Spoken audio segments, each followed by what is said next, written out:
Ya, Assalamualaikum warahmatullahi wabarakatuh. Pada hari ini kita akan melakukan coaching pada kasus 1. Untuk itu saya akan menginformasikan yang sebagai coach adalah Puji Rahayu. Kemudian sebagai coachnya yaitu atau murid Pak Yohanes dan pengamat Pak Harlin. Terima kasih. Selamat siang, Bu Puji. Ibu Puji memanggil saya. Iya, Yohanes. Mari duduk di sebelah Ibu sini, Nak. Ibu mau ngobrol sama kamu, bisa? Iya, Ibu. Bisa.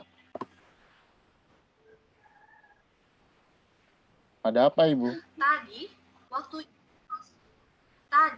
waktu Ibu masuk di kelasmu, di jam ke-35, Ibu perhatikan semacam kamu tidak mau diajak bekerja sama dalam pembelajaran kelompok ya. Kenapa? Di kelas tadi, Ibu coba mengingatkan Yohanes untuk bekerja sama dengan teman-temannya. Tapi kamu bilang tidak cocok dengan teman. Alasan lain kamu bilang, saya dapat bekerja sendiri. Maaf, Ibu. Saya memang lagi ada masalah dengan teman-teman di kelas, Ibu. Jadi, bisa kamu ceritakan masalah itu? Bisa, Ibu. Jadi, Yohanes, bisa sebutkan apa rencana pertemuan ini? Apa ya? Saya hanya ingin dapat solusi. Baiknya bagaimana, Ibu, sikap saya ketika ada pembelajaran kelompok? Terus ada lagi? Saya juga bingung. Kenapa saya lebih senang bekerja sendiri dan mengumpulkan tugas saya sendiri walaupun pembelajarannya dinilai secara berkelompok. Coba kamu ceritakan sama Ibu, apa yang kamu rasakan saat ada pembelajaran kelompok? Saya rasa tidak cocok kalau ada pembelajaran kelompok, Ibu. Karena jawaban teman-teman kelompok saya waktu diskusi tidak sesuai. Maksudnya kamu tidak bisa bekerja sama dengan teman-teman yang berbeda pola pikir dengan dirimu? Iya, Ibu. Awalnya memang saya coba berusaha keras untuk dapat bekerja sama. Tapi tetap saja saya tidak bisa kerjasama dengan teman-teman itu. Oke, coba kamu jelaskan ke Ibu bagaimana proses kerja kelompok itu. Saat waktu diskusi yang diberikan guru, pendapat teman-teman kelompok suka aneh-aneh menurut saya. Ada teman memberi ide jawaban semacam tidak nyambung, malah bikin jelek nilai yang begitu itu, Ibu. Ada yang ngomongnya lama, ada juga yang memaksakan kehendaknya, Ibu. Belum lagi nanti akhirnya harus melakukan musyawarah mufakat yang bikin stres dah dengan argumen masing-masing teman. Boleh Ibu simpulkan, kamu tidak cocok bekerja sama dalam pembelajaran kelompok karena tidak ada kesepakatan diskusi kelompok sebelum mulai kerja kelompok dengan menghargai pendapat teman. Komunikasi asertif, pendengar aktif, dan bertanya efektif. Benar begitu, Yohanes? Oh iya, Ibu, betul. Sepertinya begitu. Soalnya waktu kerja kelompok di pelajaran Ibu kemarin, kami tidak lakukan itu kesepakatan kelompok. Oke. Nah, kira-kira ke depan apa yang kamu lakukan kalau ada pembelajaran kelompok? Banyak hal setelah diskusi dengan Ibu ini yang dalam pemikiran saya. Saya bingung juga, Bu. dari yang sudah kamu jelaskan tadi, hal mana yang membuat kamu maksudnya dalam diskusi ini jadi prioritas utama kamu? Ya, yang pertama sih saya mungkin minta maaf sama teman-teman atas kesalahan saya saat bekerja kelompok. Kemudian mulai melatih komunikasi asertif dengan teman-teman dan melakukan refleksi mungkin Ibu akan gaya komunikasi saya yang cenderung terlalu agresif mungkin. Saya merasa bahagia dari kekuatan ini tadi. Nah, dari diskusi ini, dapat kamu ceritakan kembali apa yang akan kamu lakukan berikutnya, Yohanes?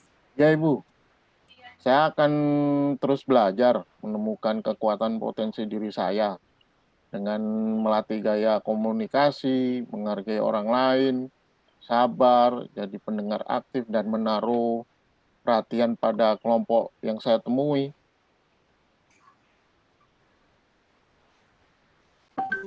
Bagus. Ibu suka dengan apa yang kamu capai dalam diskusi kita hari ini.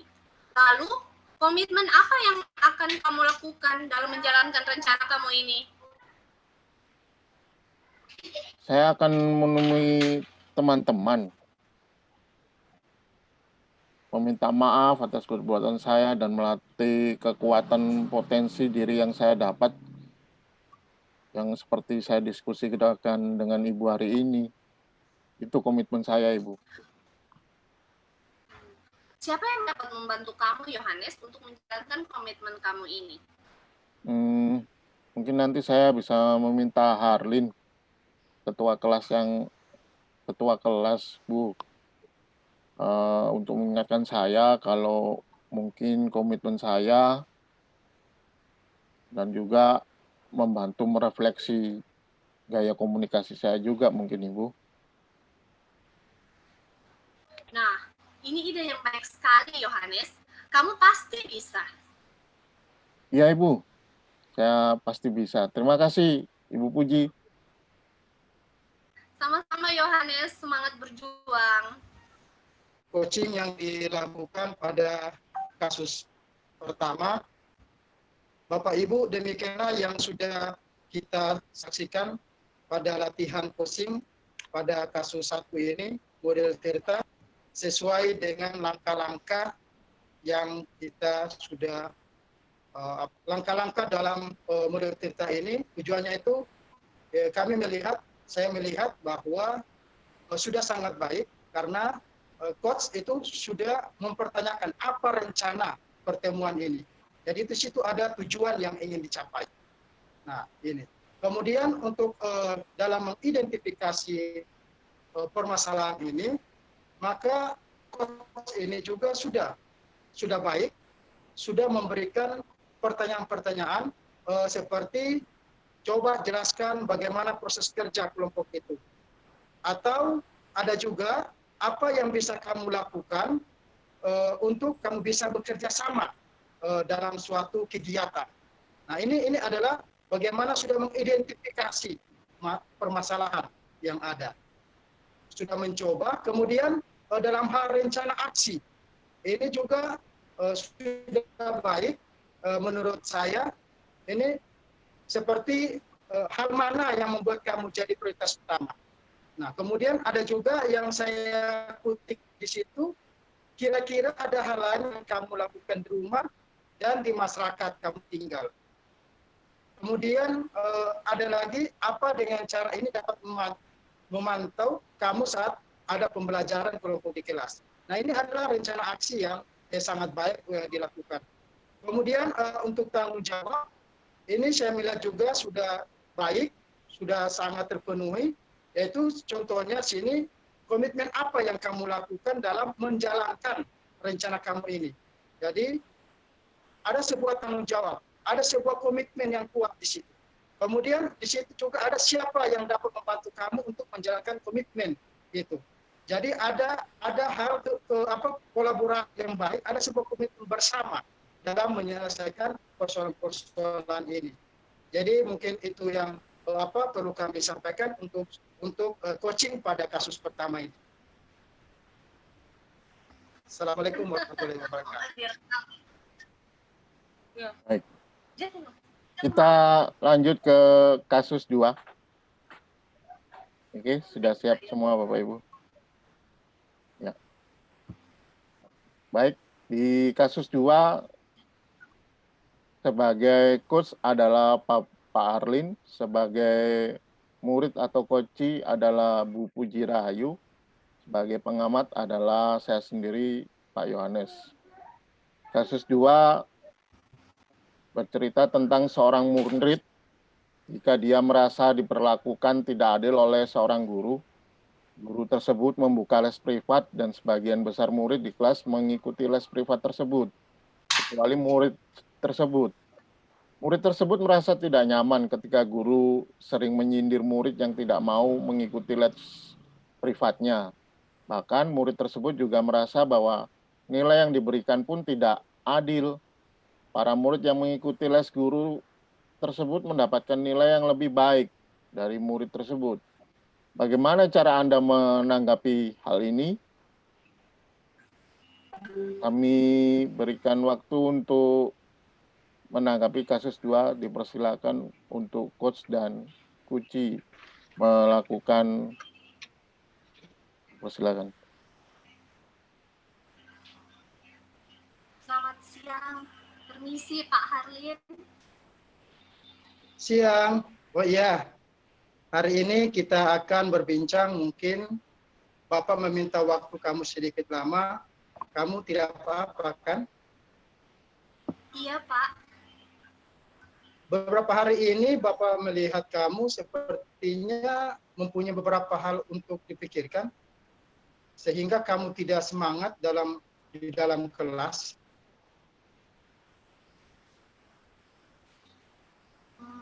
Maaf Pak, saya memang ingin membagi masalah saya dengan seseorang yang bersedia mendengarkan. Terima kasih Pak, sudah mau membantu saya ingin mendengarkan masalah saya. Oh iya, jadi Puji, apa yang bisa Bapak dengarkan hari ini dan apa yang ingin kamu capai dari obrolan kita hari ini? Saya hanya ingin mendapat solusi dari masalah yang saya hadapi, Pak Harlin. Terus, ada lagi? Saya masih bingung, kenapa saya merasa tidak diperlakukan dengan adil oleh seorang guru tertentu, Pak. Coba kamu ceritakan sama Bapak, apa yang kamu rasakan saat ini sehingga kamu merasa diperlakukan tidak adil.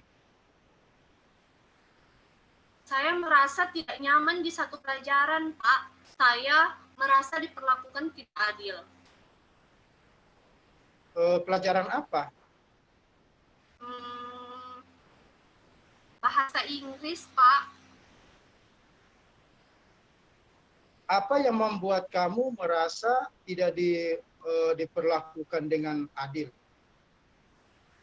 Saya merasa tidak diberi nilai dengan adil, Pak, oleh ibu tersebut. Karena saya tidak mengikuti les privatnya. Coba kamu jelaskan ke Bapak bagaimana detail permasalahannya sehingga kamu merasa seperti itu. Iya, Pak. Awalnya, ibu guru tersebut membuka les privat dan sebagian besar murid di kelas mengikuti les privat tersebut, kecuali saya. Saya merasa tidak nyaman ketika ibu guru tersebut sering menyindir saya yang tidak mau mengikuti les privatnya. Bahkan, saya juga merasa bahwa nilai yang diberikan itu tidak adil. Teman-teman saya yang mengikuti les ibu guru tersebut mendapatkan nilai yang lebih baik dari saya. Oh, jadi kamu merasa karena kamu tidak ikut les privatnya, sehingga nilai kamu tidak bagus. Dan kamu merasa beliau memberikan nilai bagus hanya berdasarkan mereka yang mau mengikuti les privatnya. Iya, Pak. karena saya harus membantu ibu saya di sore hari dan saya tidak memiliki biaya untuk privat. Oke, Bapak mau tahu selama ini apa yang biasa kamu lakukan untuk kamu bisa mendapatkan nilai bagus di pelajaran lain tanpa melakukan privat? Saya harus merasa nyaman mengikuti pelajaran. Saya biasa mencatat hal-hal penting yang dikatakan guru di buku saya. Lalu saya belajar bersama teman-teman. Saya memakai metode mempersingkat atau memodifikasi menyerupai nama suatu untuk hafalan tertentu. Seperti contohnya itu, Pak, nama-nama unsur dalam pelajaran kimia yang menurut saya lebih susah daripada bahasa Inggris. Ya, selain itu ada lagi yang membuat kamu mendapat nilai bagus. Saya itu lebih paham apabila saya belajar dengan praktek. Lalu saya belajar rutin walaupun tidak lama. Dan saya harus mengerti pelajaran tersebut dan bukan menghafalkannya. Ya, apakah kamu melakukan hal tersebut dalam pelajaran bahasa Inggris? Sepertinya belum saya lakukan, Pak, karena kebanyakan dalam bahasa Inggris itu cuma kosakata asing, jadi saya merasa menghafal akan lebih cepat dalam pelajaran bahasa Inggris, Pak. Iya, kalau boleh Bapak simpulkan, kamu tidak nyaman belajar bahasa Inggris karena kamu merasa ibu guru tersebut tidak adil dalam memberikan nilai karena kamu tidak mengikuti les privatnya dan kamu belum menanyakan hal ini pada beliau secara langsung dan menjelaskan alasan kamu tidak mengikuti lesnya. Kamu juga tidak banyak melakukan praktek dalam bertanya sama ibu guru atau teman kamu. Lebih banyak kamu itu lebih banyak menghafal pelajarannya dibanding untuk mengerti. Oh iya, Pak, betul. Sepertinya begitu. Oke, berarti ini kamu sudah tahu ya, kenapa kamu merasa tidak cocok saat pembelajaran bahasa Inggris tersebut. Terus, ada lagi tidak yang kamu pikir jadi hambatan kamu dalam pelajaran tersebut? Sepertinya tidak ada, Pak. Hanya mungkin sayanya saja yang kurang mengerti caranya agar maksimal dalam pelajaran bahasa Inggris.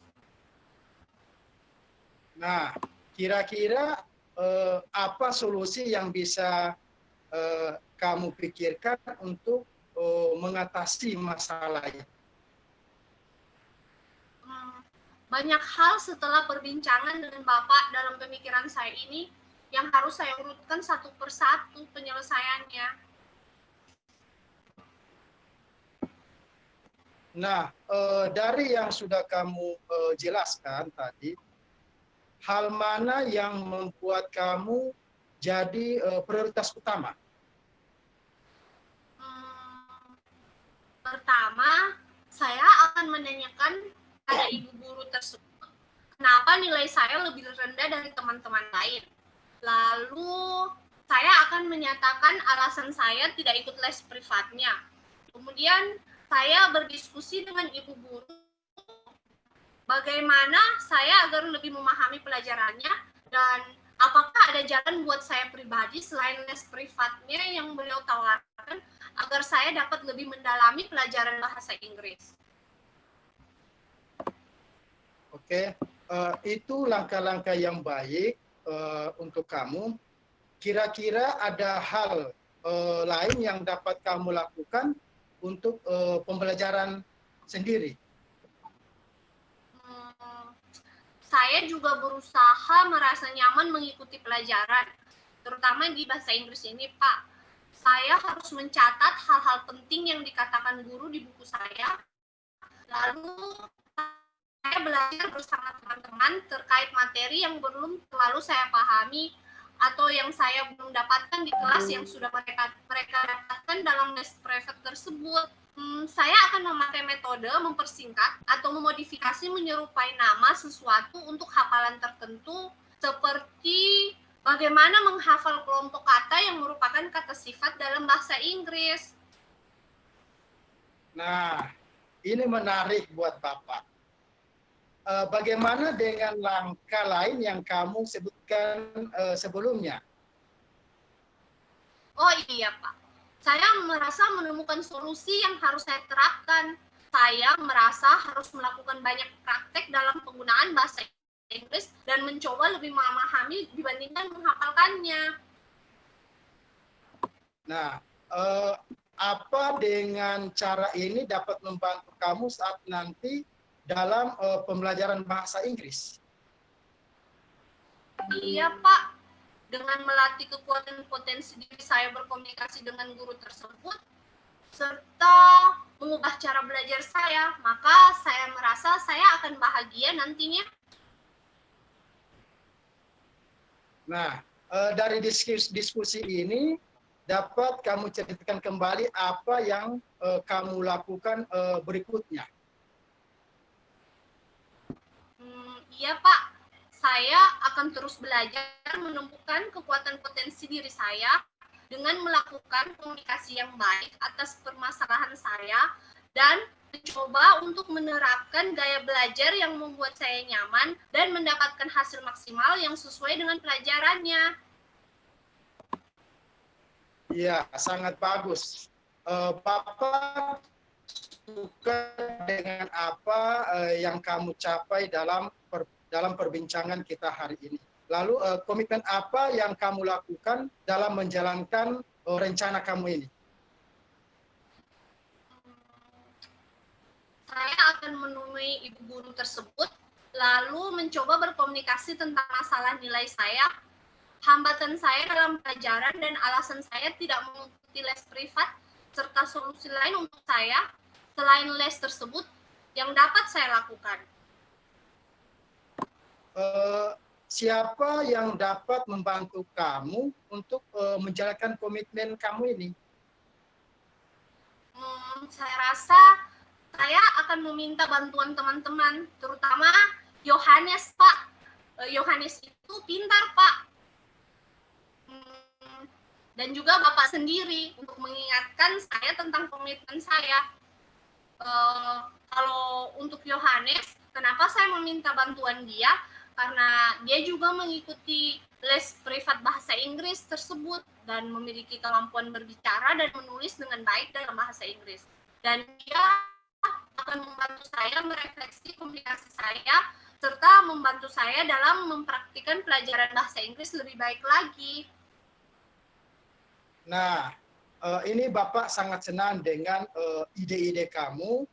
Bapak yakin kamu pasti bisa. Terima kasih banyak, Pak, atas obrolan hari ini. Saya merasa saya mendapatkan solusi atas masalah saya. Terima kasih atas waktunya, Pak. Ya, makasih. Baik, terima kasih Bapak Ibu. Demikianlah cerita yang ditampilkan dalam kasus 2, di mana Pak Arin sebagai coach dan Bu Puji Rahayu adalah sebagai coachee dalam pembelajaran coaching model Tirta. Tirta ini sendiri adalah di mana T-nya adalah menyampaikan tujuan coaching. Tadi sangat tepat sudah ditunjukkan dalam dialog di mana coach berbicara, membuat pertanyaan, apa yang ingin kamu capai dari obrolan kita hari ini. Kemudian ada lagi diskusi dari coach, yaitu ingin mendapat solusi dari masalah yang saya hadapi. Nah, ini adalah tujuan daripada diskusi ini, memecahkan permasalahan dari coaching. Kemudian untuk I dari Tirta adalah identifikasi, yaitu memberikan pertanyaan-pertanyaan dan umpan balik yang mengarah pada identifikasi potensi coachee. Nah, itu juga sangat tepat ditunjukkan dalam dialog di mana coach tadi bilang, coba jelaskan ke Bapak detail permasalahannya. Kemudian coach juga bilang, apa yang bisa kamu lakukan untuk kamu bisa mendapatkan nilai bagus. Selain itu ada lagi, itu coach-nya bilang begitu tadi, itu menunjukkan identifikasi dari proses coaching. Kemudian Tirta R-nya adalah rencana aksi, di mana rencana aksi itu memberikan pertanyaan dan umpan balik mengenai rencana aksi Koci dalam menyelesaikan permasalahannya. Nah, itu juga sangat tepat, sudah ditunjukkan dalam dialog, yang dimana coach tadi bilang, hal mana yang jadi prioritas utama? Pertanyaan coach lagi, kira-kira ada hal lain yang dapat kamu lakukan untuk belajar sendiri? Nah, kemudian pertanyaan yang coach buat lagi, dari diskusi ini, ceritakan kembali apa yang akan kamu lakukan. Nah, itu semuanya adalah pertanyaan yang dibuat oleh coach untuk menuntun Uci menjalani model Tirta di rencana aksi. Kemudian di tanggung jawab dari Tirta, TA-nya ya yang terakhir itu memberikan pertanyaan dan umpan balik mengenai komitmen Koci dalam menjalankan rencana aksinya. Nah, di mana pertanyaan yang coach buat adalah, lalu komitmen apa yang akan kamu lakukan? Nah, itu kemudian coach-nya juga memberikan pertanyaan, siapa yang dapat membantu kamu menjalankan komitmen? Nah, itu semua sangat tepat menjadi pertanyaan di model Tirta di tanggung jawab. Demikian, sebagai pengamat saya sudah menyatakan tepat untuk kasus 2. Kita beralih ke selanjutnya untuk membahas kasus 3. Saya persilakan.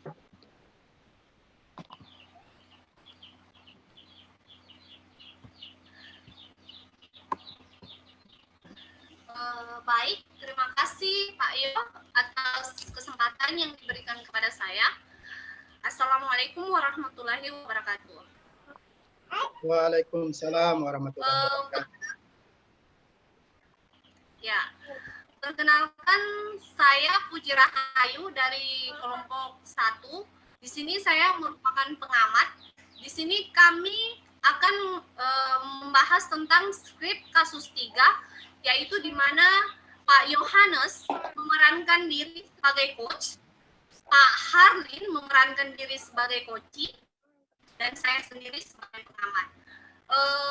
Untuk kasusnya, di sini diceritakan rekan Anda bercerita jika dia baru saja mendapatkan teguran dari kepala sekolah yang menerima laporan dari pengawas sekolah yang melakukan supervisi saat ia mengajar. Pengawas sekolah yang melakukan supervisi tampak keberatan ketika rekan Anda mengajar tanpa buku teks. Rekan Anda mengajar dengan memanfaatkan sumber-sumber belajar lain. Ketika diingatkan pengawas tersebut, rekan Anda menyampaikan jika ia tetap mengacu pada kurikulum, walaupun tidak menggunakan buku teks. Pengawas tersebut tampaknya tersinggung dan memberikan laporan tentang hal itu kepada kepala sekolah. Di sini pertanyaannya, bagaimana kira-kira kelompok ini menyikapinya?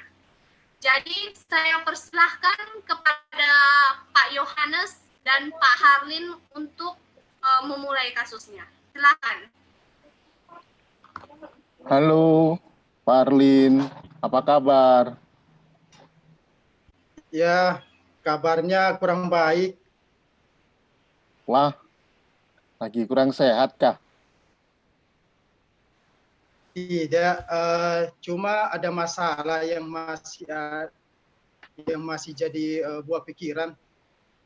Oh, pantas. Hari ini saya lihat Pak Harlin itu murung, kayak kurang semangat. Iya, saya lagi kurang fokus dalam melaksanakan proses pembelajaran di kelas. Terus, kalau boleh tahu, apa masalahnya Pak Harlin? Apa kira-kira yang bisa kita capai dalam diskusi kita kali ini? saya ingin masalah yang saya hadapi ini mendapat solusi sehingga tidak menjadi beban pikiran selama ini. Oh, begitu ya. Ada lagi tidak, Pak Arlin, selain itu? Saya masih bingung dengan pemahaman pengawas sekolah. Apa yang membuat Pak Arlin ini merasa pemahaman pengawas itu keliru? Begini, tadi saya dipanggil oleh kepala sekolah dan saya diberikan teguran soal proses pembelajaran yang saya lakukan tadi, yang dilakukan oleh pengawas sekolah. Ada apa dengan proses pembelajaran Pak Arlin? Awalnya saya lagi mengajar di kelas 6. Terus? Pada saat saya melaksanakan proses pembelajaran di kelas, tiba-tiba datanglah pengawas sekolah untuk melakukan supervisi pada saat saya mengajar. Jadi salah itu, di mana salahnya? Begini, pada saat mengajar, saya tidak membawa buku teks pelajaran sehingga pengawas sekolah keberatan dengan proses pembelajaran yang saya lakukan. Oh, jadi masalahnya cuma saat mengajar tidak membawa buku teks pelajaran. Iya. Mengapa Pak Arlin tidak menggunakan buku teks tadi? Ya, karena saya mengajar juga ada menggunakan sumber-sumber belajar lainnya, sehingga saya tidak berfokus pada buku teks yang ada, tetapi tetap saya mengacu pada kurikulum yang ada di sekolah, sehingga pengawas merasa tersinggung dengan apa yang saya sampaikan, sehingga ia keberatan dan melaporkan saya ke kepala sekolah. Apa Pak Arlin sudah menjelaskan ke kepala sekolah secara rinci? Iya, sudah. Jadi apa tanggapan kepala sekolah? Beliau mengatakan bahwa apa yang saya lakukan sebaiknya harus menggunakan buku teks pelajaran yang ada. Oh, menurut Pak Arlin sebaiknya seperti apa ya? Ya, kita tidak bisa hanya berfokus pada buku-buku teks yang ada, tetapi kita harus banyak menggali pengetahuan atau informasi dari buku-buku lain atau referensi yang ada, tetapi tidak juga melanggar kurikulum yang yang ada di sekolah. Artinya bahwa kita bebas untuk melakukan pengembangan pengetahuan sepanjang kita bisa mempertanggungjawabkan apa yang kita sudah laksanakan dalam hal memberikan materi pelajaran yang kita sudah ajarkan. Oh, begitu ya. Menurut Pak Arlin sendiri, solusi yang bisa dipikirkan untuk mengatasi hal itu bagaimana ya? Ya, menurut saya sebaiknya kita ini tidak boleh mengajar hanya menggunakan satu media, tetapi kita bebas melakukan pengembangan atau pengetahuan dari beberapa referensi yang ada, sehingga proses pembelajaran itu sangat baik dan sangat menyenangkan, tetapi tetap kita mengacu pada kurikulum sekolah. Ya. Saya suka apa yang Pak Arlin capai dalam diskusi ini. Apa komitmen Bapak setelah ini?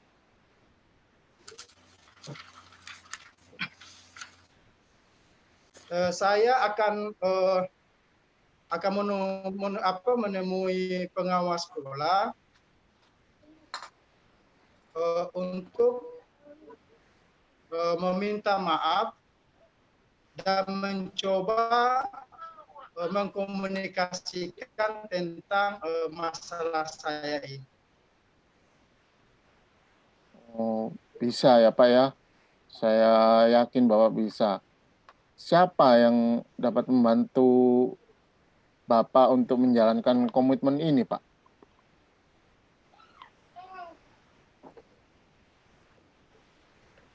Ya, saya melihat ini saya akan minta teman Yohanes yang bisa membantu saya untuk melakukan komitmen itu. Oh iya Pak, saya siap. Saya bisa. Ide bagus itu Pak.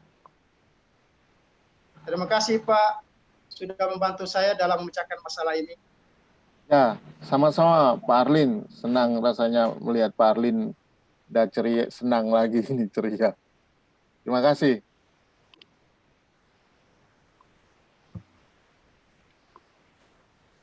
Oke. Bapak Ibu, demikian yang sudah kita saksikan pada praktik coaching di skrip kasus 3 ini. Model Tirta yang sesuai dengan pembelajaran yang kita terima dalam modul 2.3 tentang coaching yang menunjukkan kemudahan dan keterarahan sesuai langkah-langkahnya. Jadi, kesepakatan awal diskusi ini sangat penting untuk menemukan solusi dari permasalahan seperti yang dialami Pak Harlin tadi. Dan dibantu diarahkan oleh Pak Yohanes sebagai coach di situ. Sehingga mampu mengembangkan kreativitas guru dalam berkarya untuk mencapai tujuan yang kita inginkan sesuai dengan abad 21. Di sini model Tirta sendiri menyatakan tentang tujuan yang merupakan tujuan dalam diskusi itu sendiri. Jadi di sini diskusinya itu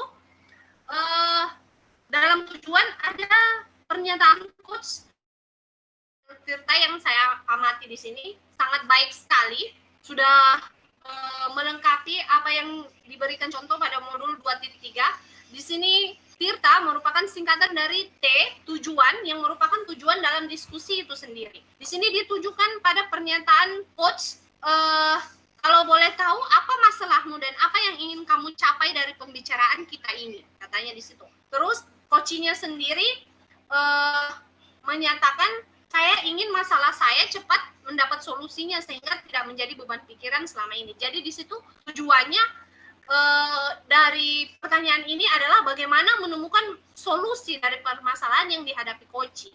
Terus I dalam singkatan Tirta yaitu identifikasi. Di sini ditentukan identifikasi itu sendiri memberikan pertanyaan-pertanyaan dan umpan balik mengarah pada kasus identifikasi kasus yang ada di skrip ini.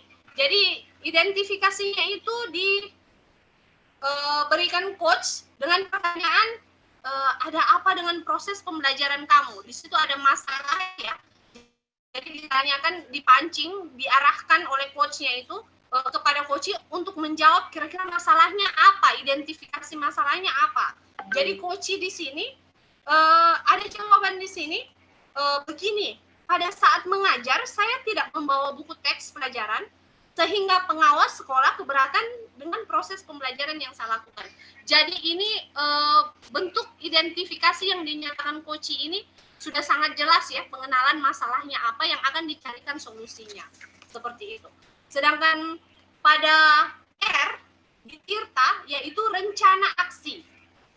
Yaitu memberikan pertanyaan umpan balik mengenai rencana aksi coach dalam menyelesaikan permasalahannya. Jadi rencana aksi di sini dikatakan jadi bagaimana, apa tanggapan kepala sekolah terhadap masalahmu. Di situ ada pertanyaan yang seperti itu. Terus menurut kamu kira-kira apa solusi yang kamu pikirkan untuk mengatasi masalahmu? Itu yang ditanyakan coach untuk mengarahkan pada rencana aksi ini. Lalu coach ya maksud saya. Jadi di sini coach menjawab sebaiknya kita tidak boleh mengajar hanya menggunakan satu media saja, tetapi kita bebas melakukan pengembangan pengetahuan dari beberapa referensi yang ada, tetapi tetap pada mengacu pada kurikulum sekolah yang ada. Jadi menurut coachnya di sini itu merupakan solusi dari permasalahan yang mereka diskusikan dari tujuan sampai di rencana aksi. Lalu yang terakhir untuk tanggung jawab. Tanggung jawab di situ yaitu memberikan pertanyaan dan umpan balik mengenai komitmen coach sendiri dalam merencanakan aksinya. Jadi di sini coach itu mengarahkan dengan pertanyaan, siapa yang akan membantu kamu untuk menjalankan komitmen itu? Lalu si coach ini berkata, saya akan meminta kepada Pak Yohanes untuk membantu saya, seperti itu. Dan ini merupakan komitmen dari tanggung jawab coach kepada coach yang menanyakannya. Saya rasa demikian penjelasan kami tentang model Tirta itu. Semoga apa yang kami sampaikan pada ketiga kasus ini semoga dapat memberikan pemahaman kepada Bapak Ibu tentang konsep model Tirta ini dan semoga memberikan banyak ilmu yang bermanfaat dari rekaman yang kami lakukan. Terima kasih atas perhatiannya, semoga bermanfaat. Assalamualaikum warahmatullahi wabarakatuh. Waalaikumsalam.